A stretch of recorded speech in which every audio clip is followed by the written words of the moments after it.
Tirem as crianças da sala. Mentira, o vídeo é livre.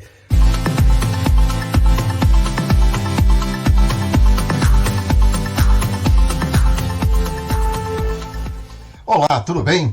Eu sou o professor Ives e, a pedido do canal Onda Livre, eu vou conversar um pouquinho sobre esquerda e direita, né? Vamos falar sobre essas noções políticas, o que é esquerda, o que é direita, os liberais são de direita, ou são de centro, ou são extrema direita, o que isso significa no final das contas?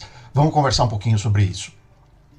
A noção de direita e esquerda em política nasceu lá na Revolução Francesa, com os institutos dos Estados Gerais. Não vou entrar em detalhe, a história é muito interessante, mas o vídeo ia ficar muito longo. Mas existiam então os representantes de 3 estados, digamos assim, que eram os representantes do povo, do clero e da nobreza. Os representantes do povo sentavam à esquerda. Não se sabe direito por que motivo, mas criou-se esse costume deles se sentarem à esquerda na Assembleia. E os representantes da nobreza e do clero sentarem à direita. Então constituiu-se naquela ideia, formou-se aquela ideia de que esquerda era a representação do povo, enquanto que direita era a representação da nobreza e do clero, ou seja, do meio que do status quo. Só por essa origem histórica a gente já vê que falar em esquerda e direita hoje teria muito pouco sentido, faria muito pouco senso. Quem é o representante do clero na política? Existe hoje a separação entre Estado e religião. Então só por aí a gente já vê que não faz muito sentido. Mas os socialistas e marxistas em geral, eles se aproveitaram dessa ideia e constituíram essa noção de que não, nós somos o representante do povo, então nós somos a esquerda. Esquerda como sinônimo de representação do povo. Quando, na verdade, lá atrás, na Revolução Francesa, quem sentava à esquerda, quem era o representante do povo, era, adivinha, os liberais.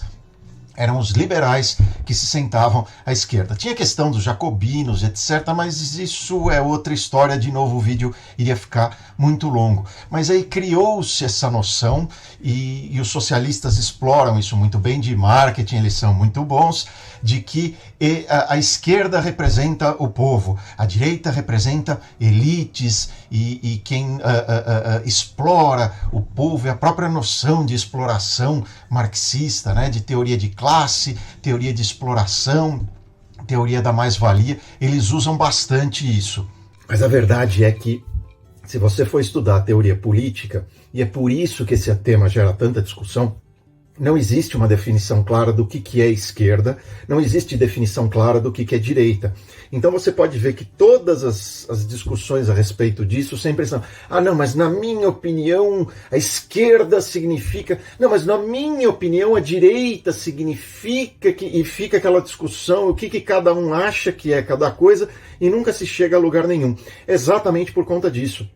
Não tem definição em teoria política do que é uma coisa do que é outra.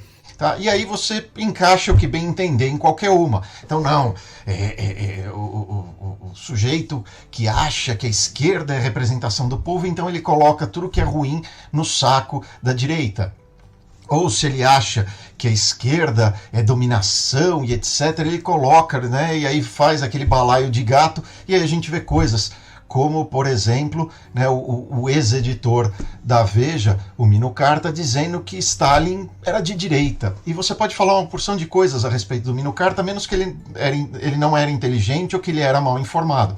Então, dentro da concepção dele, ele colocou que não, direita é tudo que é mal. Stalin é mal, então Stalin é direita. E o Partido Nacional Socialista, que era essencialmente socialista. Não, eles nunca falam, não, o nacional socialista não era socialista, eles falam em termos de direita e esquerda, justamente porque não tem uma definição clara. Se você quiser dar uma procurada no diagrama de Nolan, que já é bem mais completo, digamos assim, do que essa visão binária de direita e esquerda. Ainda assim, eu acho extremamente simplista. O que se criou, então, dentro do diagrama de Nolan, é que aí você teria autoritário e libertário, e individualista e coletivista. Então você tem 2 eixos ao invés de um eixo só, e aí seria um pouco menos simplista. Eu continuo achando muito simplista. Se você quiser se aprofundar, tem um livro do Norberto Bobbio, que também era advogado e também passou a vida inteira, além do direito, estudando política, que se chama La Destra e La Sinistra, né, a esquerda e a direita, e ele, como sempre, muito honesto intelectualmente, ele diz, olha, eu me defino como de esquerda, e eu reconheço que não existe uma classificação clara entre uma coisa e outra. Então, em termos de teoria política, essa classificação não é muito útil, mas ela pode ser útil para noções bem gerais. Por exemplo, um artigo de jornal. É útil você ter um grande grupo que você chama de direita, um grande grupo que você chama de esquerda. E a definição que ele propõe é que esquerda é mais preocupada com igualdade, direita é menos preocupada com igualdade. E aqui igualdade, ele está falando de igualdade de renda mesmo, igualdade de condições de vida, e não igualdade perante a lei, que é um tema tão caro para os liberais, né? Igualdade perante a lei não é disso que ele está tratando. Então ele diz que ele acha útil, com bons argumentos, como sempre no próprio livro vai ter bastante bibliografia se você quiser aprofundar. E ele, nessa definição que ele dá de esquerda e direita, ele se assume, não, eu sou de esquerda e eu acho que ainda é uma classificação útil nesses termos bem genéricos.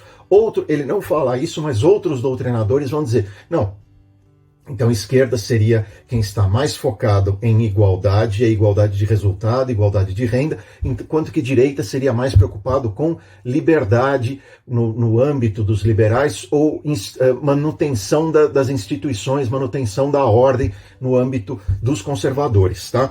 Curiosamente, nesse livro aqui, que é o Dicionário de Política do Bob, ele não trata do assunto. É curioso, esse livro aqui é referência para todo mundo que for estudar política, é difícil de achar, é cara para burro, mas é para quem quer se aprofundar. E aqui ele não fala de direita e esquerda, ele deixou isso justamente por não ter uma classificação específica. Nesse livro aqui ele se absteve de falar do assunto e falou só lá no Destra e Sinistra, porque... e ali ele tratou desse assunto. Esse é um livro que existe em português, mas é muito, muito difícil de achar. Mosca branca, lá na estante virtual, às vezes aparece, tá? Em português, com uma tradução bem feita. Então, isso é que é esquerda, o que é direita. A maioria dos estudiosos vai dizer, olha, essa classificação não tem nada de muito útil, porque realmente não tem, claro, o que é uma coisa, o que é outra. Não tem parâmetros para você dizer isso é direita, isso é esquerda, isso é centro. Isso simplesmente não existe. Ou, se ao contrário, como Bobbio, você achar que essa generalização de mais focado em igualdade ou mais focado em liberdade é útil, aí você pode usar também. Eu acho que é muito pouco útil, é uma denominação, é uma nomenclatura que acaba mais confundindo do que esclarecendo. E aí cai de novo eternamente naquela discussão, o que é uma coisa, o que é outra, e vira no achismo de cada um dizer o que ele acha, o que ele pensa, o que na opinião dele é uma coisa ou outra. Eu acho que é muito mais fácil, mais simples e mais exato em termos doutrinários você chamar as coisas pelos nomes. Então, liberal de liberal, conservador de conservador, ANCAP de ANCAP, socialista de escravocrata. Tá bom? Agradeço a oportunidade, obrigado, até um próximo vídeo.